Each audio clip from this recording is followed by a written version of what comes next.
tanya, kan maksiat bisa menyempitkan rezeki. Tapi kenapa teman saya yang jadi ani-ani banyak uangnya? Mohon penjelasannya ya Gus. Oke. Apa hukumannya mencintai seorang papi terus sama hukumannya misalkan punya simpenan tapi istrinya itu baru hamil? Viral lagi, Gus Miftah bagi-bagi duit. Sebenarnya kemarin mau tak jawab, jangankan yang jamaah, LC lah pengajiannya tak bagi aku. Ini saya kira bagi repot ya. Viral meneh. Orang apa orang gambarnya sopo-sopo gambarku dewi kok. Santai, nanti yang tanya tetap tak kasih uang, santai saja.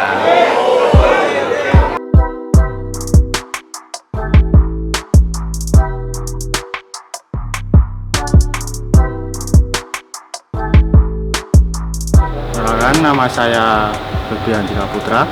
Saya di sini sebagai CS atau cleaning service. Mas sudah ngikut pengajiannya Gus Miftah ini di bus ini sejak kapan? Sering sih, hanya 4 kali atau. Gimana Mas pengalaman pertamanya Mas? Pengalaman pertama ya senang bisa ikut pengajiannya Gus Miftah, terus bisa diambil juga ceramah-ceramahnya, hikmahnya buat saya sendiri pribadi. Awalnya ngerasa aneh nggak Mas? Masa di klub pengajian kayak gini? Ya agak aneh sih Mas, di tempat hiburan masa ada pengajian. Halo, kenalin aku Cika, nama aku Risti. Ya, kita berdua kerja di Bose Yogyakarta dan kalau aku udah sekitar 1 tahun lebih lah. Kalau aku mungkin sekitar setengah tahun. Hari ini kita lagi ada pengajian sama Gus Miftah. Pengajian emang udah seperti biasa, udah sekitar 3 kali atau 4 kali aku ngikutin.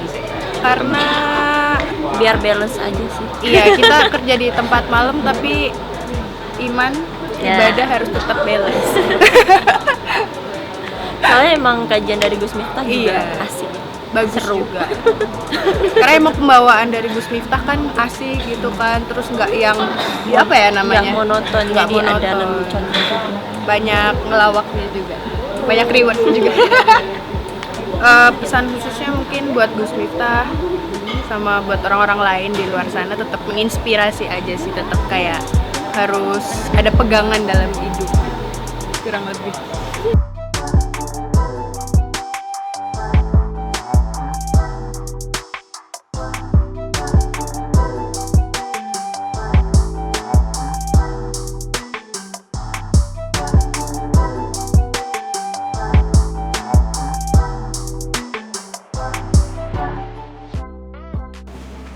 Halo, Pak Unit.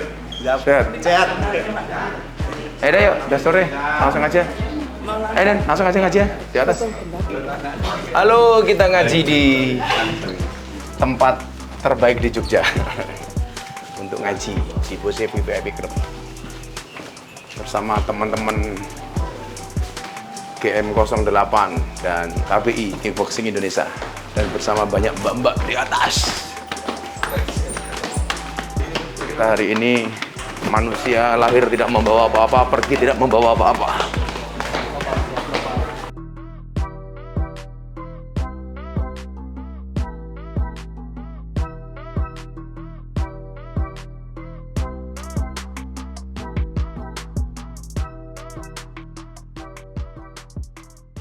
Assalamualaikum warahmatullahi wabarakatuh. Hari ini saya akan menyampaikan untuk apa sebenarnya manusia hidup dan bagaimana kita mempertanggungjawabkan kehidupan kita. Maka hari ini saya bilang sama kawan-kawan ya, di saat banyak manusia tidak malu menyebarkan maksiat, lalu kenapa kamu harus malu untuk menyebarkan postingan nasihat? Makanya jangan kaget hari ini yang FYP di TikTok itu rata-rata hoax, fitnah, maksiat, perbuatan dosa dan lain sebagainya. Saya ngerti betul karena saya selalu menjadi korban hoax, menjadi korban fitnah. Dalam sebuah makalah disebutkan begini, al-insanu ya'ti bila syai'. Manusia itu terlahir tidak membawa apa-apa. Summa yas'a wara'a kulla syai'. Kemudian di dunia dia hidup mencari segala sesuatunya. Summa yatruk kulla syai'. lalu dia mati meninggalkan segala sesuatu. Wa yadhabu bila syai', kemudian dia pergi tidak membawa sesuatu. Summa yuhasab ala kulli syai', dan pada akhirnya dia akan dihisab atas segala sesuatu. Saya berharap semua yang hadir sore hari ini, ketika Anda lahir membuat orang tersenyum, dan ketika Anda mati membuat orang menangis. Jadi semua orang terlahir gak bawa apa-apa. Saya, Anda semua sama posisinya dulu, bahkan telanjang, nggak ada yang berpakaian. Ini seolah-olah Tuhan ingin menunjukkan kepada kita apa? Kamu jangan sombong. Kalau hari ini kemudian kamu kaya, Tuhan ingin mengatakan, baik yang kaya maupun yang miskin saat lahir, semuanya nggak bawa apa-apa. Saya hari ini ada pada satu fase yang hidup saya hari ini kurang motivasi, karena saya merasakan saya mau apa lagi. Justru saya itu sekarang kepikiran pengen jadi marbot masjid lagi, tapi di Madinah. Saya kemarin umroh terakhir, saya bilang sama imam masjid di sana, saya pengen jadi marbot masjid Madinah. Saya pengen nyapu ngepel di Masjid Nabawi. Nggak usah lama-lama lah, 2 bulan saja. Saya pengen 2 bulan di Masjid Nabawi ngepel, melayani orang pengen minum air zam-zam, mengambilkan Quran orang yang mau ngaji. Kok saya bayangin indah itu. Maka kemudian saya butuh membuat tantangan-tantangan baru. Karena kalau hidup terlalu di zona nyaman, kira penak. Zona nyaman. Walaupun hidup saya itu tidak nyaman-nyaman banget. Baru mau nyaman, dibully orang. Viral lagi. Gus Miftah bagi-bagi duit. Sebenarnya kemarin mau tak jawab. Jangankan yang jamaah. LC lah pengajiannya tak bahagia. Ini saya kira bagi repot. Viral meneh. Orang-apa, orang gambarnya sopo-sopo, gambarku dewe. Santai, nanti yang tanya tetap tak kasih uang, santai saja. Aman. Sumayas awaro'akulasai. Kemudian kita hidup mengejar segala sesuatunya. Coba. Bahkan dengan semua cara. Ya termasuk kan begini. Mbak-mbak kesini, Anda kesini kan juga dalam rangka mengejar sesuatu itu. Cuman persoalannya begini loh Mas, Mbak. Oke lah. Kita kalau kerja di dunia malam kayak gini, saya nggak perlu ngomong halal haram. Toh kalian juga tahu. Tapi bagaimana kemudian tidak nambah-nambahi, kalau kemudian katakanlah rezekimu dianggap haram, ya rasa mau tambahi dengan hal-hal yang tidak penting. Contoh, kuis kerja ning kene, rezekimu ada yang mengatakan haram, dia mau tambahin yang jobok kowe ngeslot. Kita sudah susah-susah cari uang, ngumpul dikit ngeslot, wes kirim meneh. Mbak-mbaknya juga begitu. Wayas'a waro'akulasai, ngejar segala sesuatu melalui bose. Begitu punya uang, malah ngopeni brondong, pacaran, ngopeni lanangan. Oh, goblok men itu. Sumayas'a waro'akulasai. Ngejar ini juga harus pakai cara. Makanya kenapa kemuliaan seorang itu bekerja? Apa meneh wong lanang? Kemuliaan seorang laki-laki itu bekerja. Nabi Daud itu nabi, dia orang kaya. Nabi Sulaiman itu nabi dan raja. Tetapi untuk makan dan minumnya Nabi Sulaiman dan Nabi Daud tidak pernah makan uang kerajaan. Dia bekerja sendiri. Karena kemuliaan seorang itu ya bekerja. Satu ketika Nabi Sulaiman duduk di depan masjid setelah sholat, kemudian dia ketemu dengan orang miskin.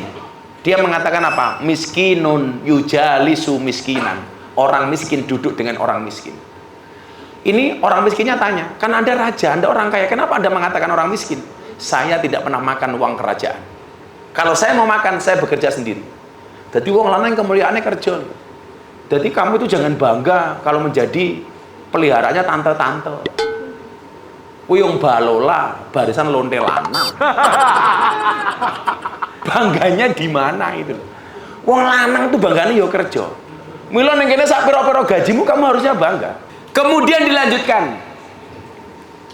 Setelah kita mengejar segala sesuatu, summayatrukulasai. Yang perlu kita ingat adalah kita akan meninggalkan segala sesuatu. Semua yang kita kejar pada akhirnya ditinggalkan. Ento yo alhamdulillah. Nggak entuk ya alhamdulillah. Wong semuanya sudah tertakar. Saking ini loh Ci. Zaman sudah tua. nyawa sudah tidak bisa terprediksi. Banyak teman-teman kita dekat yang kemarin masih hai ketawa ketiwi tahu-tahu mati. Ya. Coba kalau teman-teman kita dulu di Bose kayak almarhum Mas Kemal. Masih ada yang Mas Kemal ya? Covid, baru masuk rumah sakit semalam meninggal. Terus kemudian sahabat dekatnya Mbak Titi, Mas Tito, oh itu kan. Tahu-tahu meninggal dunia, kita nggak pernah tahu. Saya kemarin punya jamaah yang ngurusi SGM sedulur Gus Miftah. Baru usia 34 tahun, belum menikah. Saya di Jakarta dikabari, cuman kembung tok, wetenge mules. Tahu-tahu mati. Kayak kemarin orang Kalasan juga sama, kelilipan pasir mati, neng pasir satrep. Kemudian dilanjutkan, wayadhabu bila syai. Orang akan pergi, tidak akan membawa apa-apa. Dan yang paling terakhir perlu kalian ingat adalah summa yuhasab ala kulli syai. Setelah kita pergi tidak membawa apa-apa, kita akan dihisab atas segala sesuatu. Sehingga maksud saya adalah, yuk kita semuanya mencoba bahwa berpikir begini, kaya itu mindset. Yang paling cilaka itu adalah mental miskin. Mental miskin. Sebenarnya kita itu nggak miskin-miskin banget kok, tapi mentalnya itu miskin. Mentalnya miskin. Salah satu ciri mental miskin itu apa? Lah duwe duit sok gaya-gaya. Duwe duit langsung ngemol dulu biar adem. Senggol didik ngamuk, senggol dikit bacok.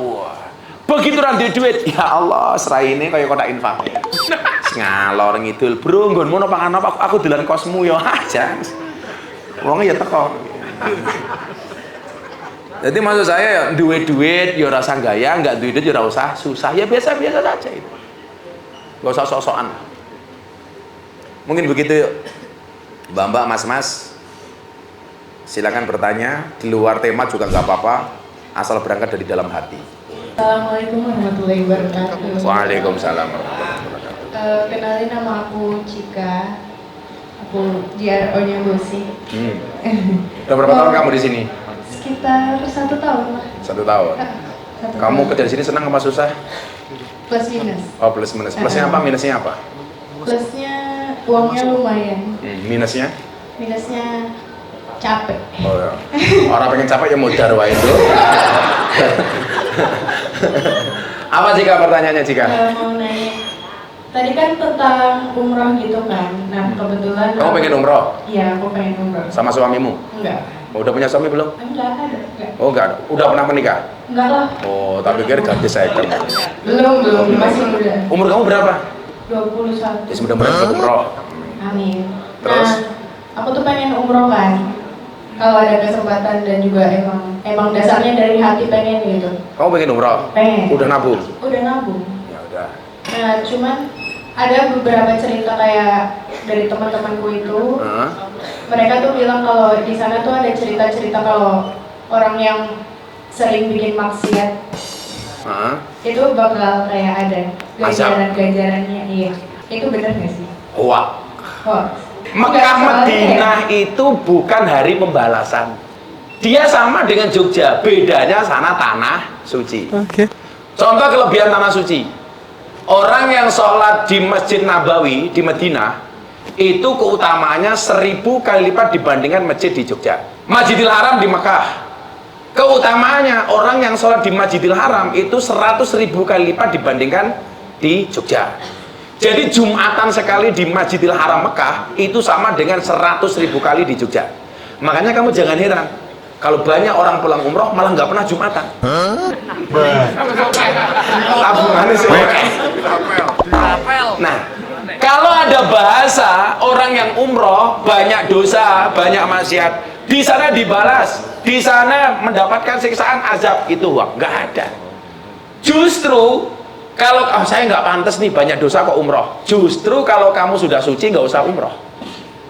Kalau kamu banyak dosa berangkatlah umroh. Kenapa kok saya sering umroh? Dimampukan oleh Allah. Karena satu umroh ke umroh yang lainnya itu menjadi penghapus dosa-dosa di antaranya. Lah hari ini kalau kamu merasa banyak dosa berangkatlah umroh. Bukan kok saya nggak pantas umroh karena saya banyak dosa. Wong saya dulu pernah ngajak umroh banji. Dia mau berangkat pakai mukena tak seneni. Kamu tuh cowok.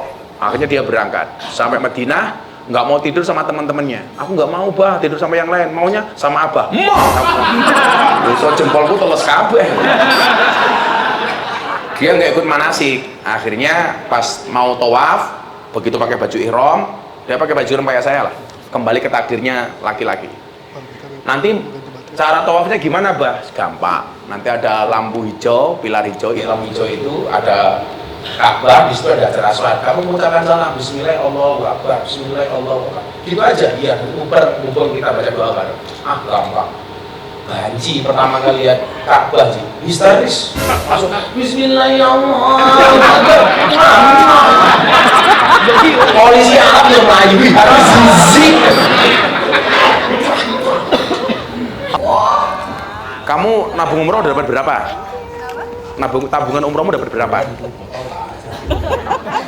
Belum banyak. Kamu tak kasih real saja biar cepat. Saya punya real kayak 100 real itu sama dengan 450.000. Nyawa kamu tak kasih 200 real, 900.000.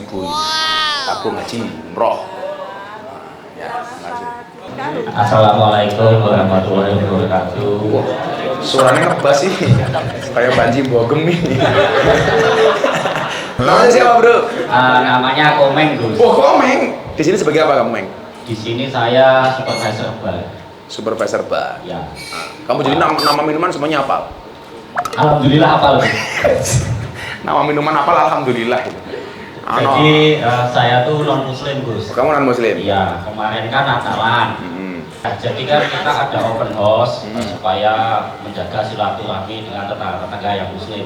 Karena di kampung saya tuh yang non muslim cuma ada 3 kakak, salah satunya keluarga saya. Terus? Nah, tapi ada kejadian yang mungkin kurang pantas dan tidak menyenangkan gitu loh, Gus. Apa? Jadi kan ya ada sekelompok orang itu yang malah marah-marah dan itu dipastikan bukan warga. Marah-marah karena open house-mu? Iya.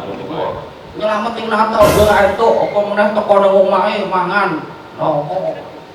Tangane karo ngene-ngene iki lho, bocah nomor 1 kok, Pak. Ketoke lho. Oh, ketoke ya. Terus?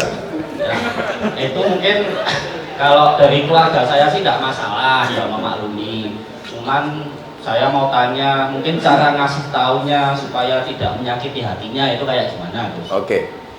Jadi begini. Toleransi itu cukup dengan membiarkan saudaramu yang berbeda denganmu untuk melaksanakan ibadahnya sesuai dengan keyakinannya. Makanya saya itu kemarin dibully. Saya itu seminggu dibully 3 kali. 1, amplop Abah Kirun. Pengajian di Demak, sama-sama dikasih amplop, narasinya Gus Miftah bla bla bla bla. Kedua, gara-gara saya mengucapkan selamat Natal. Kamu pengen tahu siapa jenengmu? Komeng. Ucapan selamat Natal saya gimana, Komeng? Untuk sahabat Kristiani saya, rayakanlah Natalmu dengan sukacita dan bahagia sebagaimana aku merayakan Idul Fitri dengan sukacita dan bahagia. Saya dorong orang Kristen untuk berangkat ke gereja karena gereja itu sarana untuk menjadi orang Kristen yang baik. Kalau orang Kristennya baik, orang Islamnya aman. Saya dorong orang Islam untuk berangkat ke masjid karena masjid itu sarana untuk menjadi orang Islam yang baik. Kalau orang Islamnya baik, orang Kristennya aman. Kalau orang Kristennya baik, orang Islamnya baik, Indonesia aman. Ingat, beda agama itu bukan musuh, tapi partner dalam kebaikan. Tepuk tangan untuk. Walaupun berat, saya ucapkan kamu selamat Natal. Oh, ya yes. Ya, itu mau ketemu sego mangan, matangmu mualaf. Halo, assalamualaikum. Waalaikumsalam. Namanya siapa? Nama saya Mindy. Saya mau Mindy? Kayak anak mentok Mindy. Mindy. Oh, Mindy. Tapi saya tanya di luar konteks ya. Oh, boleh. Apa ya? Tapi saya mau tanya Gus, semisal kita nih ya, kita sudah tobat nasuha nih, tobat yang sesungguhnya gak akan mengulangi lagi perbuatan kita sebelumnya, dosa-dosa sebelumnya, ataupun nanti, karena kita udah tobat nih. Gimana caranya kita tahu tobat kita itu diterima? Terus apakah perbuatan kita sebelumnya, dosa kita itu masih dihisap oleh Allah? Innallaha yuhibbut tawwabin. Allah itu mencintai orang-orang yang bertaubat. Berbuat dosa, taubat. Berbuat dosa, taubat. Ini namanya bukan orang yang mengulangi perbuatan dosanya walaupun dia sudah bertobat. Ini namanya bukan taubatan nasuha, tapi tobat kumah. Apakah itu salah? Oh tidak. Orang berbuat dosa, tobat, kemudian diulangi perbuatan dosa lagi, ya harus tobat lagi. Sama dengan baju. Baju itu kalau kotor dicuci, bukan dibuang. Orang berbuat dosa, ya tobat. Dosa lagi, ya tobat lagi. Lah kalau taubatan nasuha itu ciri-cirinya adalah berjanji untuk tidak mengulangi lagi. Lah taubatan nasuha itu caranya bagaimana? Yang pertama, sadar perbuatannya salah. Oh aku ini salah kok. Kedua, tidak hanya cukup sadar, tapi menyesali. Karena banyak orang sadar tapi tidak menyesal. Makanya orang taubatan nasuha itu menyesali. Kemudian yang ketiga, berjanji tidak mengulangi lagi.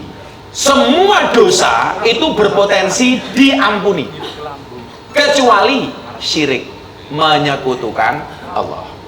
Kowe iki ning kene nduk kerja ning rum anggaplah sudah dosa. Tapi ada dosa yang kemudian lebih besar daripada itu. Kamu nggak percaya diri, jadi LC karena persaingan semakin ketat, kamu datang kepada dukun. Minta pasang susuk ning bibirmu, men ketok bibirmu seksi. Men ketok bokongmu, wow, pasang susuk. Susumu ketok gede, susuk semacam-macam.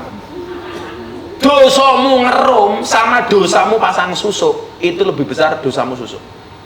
Mbak dukun, saya pengen cantik, tolong saya dibedah aura. Wis percaya aku, nggak ada bedah aura. Dukun tuh nggak bisa bedah aura, bisanya bedah aurat. Bedah aura piye carane? Supaya kamu kelihatan lebih cantik, mandi kembang 7 kali, yalah pret. Pengen cantik tuh nggak usah mandi kembang, tambah skincare-nya, itu saja. Ya wis, 2 pertanyaan, 400.000.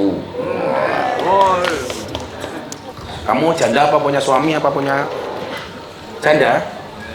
Sudah pernah menikah? Oh belum. Oh kamu masih gadis. Saya sebenarnya kalau sama cewek nggak pernah mau ngasih uang, maunya ngasih mahar. Iya. Ladies. Saya mau tanya, Gus. Mau tanya, kan maksiat bisa menyempitkan rezeki. Tapi kenapa teman saya yang jadi ani-ani banyak uangnya? Jelasan ya, Gus. Oke. Kenapa teman saya yang ani-ani malah banyak rezeki itu ya? Bahwa kamu jadi ani-ani saja. Macam-macam uang.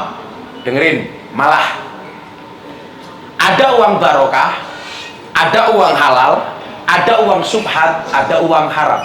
Mau yang barokah, mau yang halal, mau yang subhat, mau yang haram, bentuknya sama-sama uang. Uang haram membuat hati mati. Uang subhat membuat hati gelap. Uang halal membuat hati bercahaya. Uang barokah membuat hati bercahaya, tenang dan nyaman. Pertanyaan saya, apakah temenmu yang jadi aneh-aneh itu kategori uangnya uang yang mana? Uang barokah, haram, subhat, atau halal? Jawabannya pasti haram. Kamu kalau kerja-kerja saja, uang kamu mungkin di sini potensi halal, walaupun belum masuk kategori barokah. Kalau kita belum bisa barokah, minimal cari yang halal. Ya kalau memang ukuran orang itu maksiat uangnya cuma sedikit, harusnya koruptor itu kere. Ini nyata nih koruptor sugih, tapi itu uang haram. Jadi yang dimaksud mempersempit itu apa? Mempersempit rezeki yang halal dan barokah. Kalau kamu dengan uang yang tak kasih bertambah nilai kebaikannya, berarti uang yang kasih itu tidak hanya halal tapi uang barokah. Karena definisi barokah itu adalah ziyadatul khair, bertambah nilai kebaikannya. Namanya siapa? Saya Amel. Amel? Anggur Melah. Amel di sini sebagai apa? Elsie. Udah berapa tahun di Bose? Baru 1 bulan. 1 bulan ya. Kamu sudah di ospek sama Pak Pinta ya? Aslinya dari mana kamu Amel? Solo. Oh Solo. Pertanyaannya apa Amel? Apa hukumannya mencintai seorang papi, terus sama apa hukumannya misalkan punya simpenan tapi istrinya itu baru hamil? Kamu mencintai papi, itu boleh apa enggak? Iya. Boleh. Kan cinta tidak harus memiliki. Yang nggak boleh itu kamu pengen merebut papimu dari istrinya. Itu nggak boleh. Oh, istrinya laki-laki. Oh, lah mau dari nowo gitu. Papimu jenenge nowo. Oh, ngerti aku rupamu. Kamu mencintai dia. Loh, kan istrinya laki-laki. Kan masa hamil?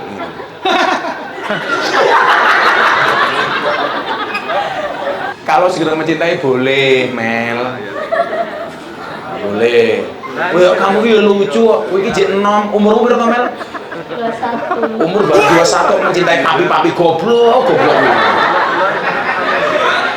Mau yang mencintai yang lain toh, Mel. Mencintai Gus Miftah? Wow. Emangnya aku cowok apaan? Kamu sadar diri, Mel. Aku yakin kamu setia. Buktinya apa? Gigi kamu kawatan.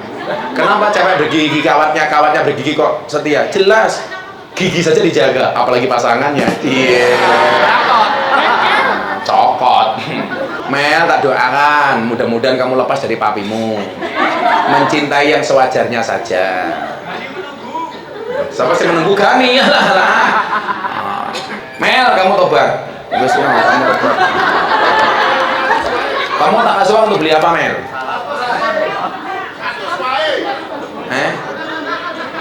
Untuk beli apa, Mel? Kamu udah punya mukena belum? Punya mukena? Oh, non jangan ngomong.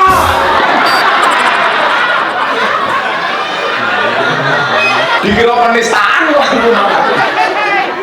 loh. Aturan nikah dalam agamamu itu lebih berat loh, Mel. Sesuatu yang dipersatukan oleh Tuhan tidak bisa dipisahkan oleh manusia. Ayo. Oh, kamu janda?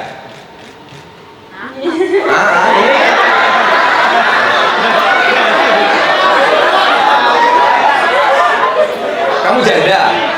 Oh, nikah umur 16 tahun. 16 tahun kamu udah nikah? 17 tahun nikah. Terus kemudian cerai. Sekarang bukan janda, gadis second.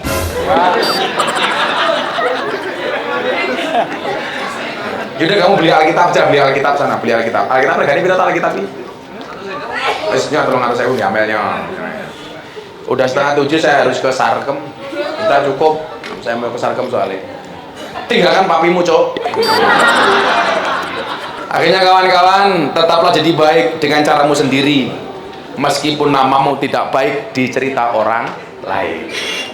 Hasbi Rabbi Jalallah ma fi qalbi ghairullah Nur Muhammad sallallahu la ilaha illallah Nur Muhammad sallallahu la ilaha illallah. Bismillahirrahmanirrahim. Allahumma shalli ala sayyidina Muhammad wa ala ali sayyidina Muhammad walhamdulillahi rabbil alamin. Ya Allah yang Maha Pengampun, ampuni dosa kami ya Allah, ampuni kesalahan kami ya Allah, ampuni kekhilafan kami ya Allah, ampuni kemaksiatan kami ya Allah, baik yang besar maupun yang kecil, baik yang terang-terangan maupun yang tersembunyi. Ya Allah ya Rabb, jadikanlah kami hamba-hambamu seburuk apapun kami di hadapan manusia ya Allah, tapi Engkau berikan kesempatan kami untuk menjadi yang terbaik di matamu ya Allah. Birahmatika ya Arhamar Rahimin. Walhamdulillahirabbil alamin. Terima kasih semuanya. Assalamualaikum warahmatullahi wabarakatuh.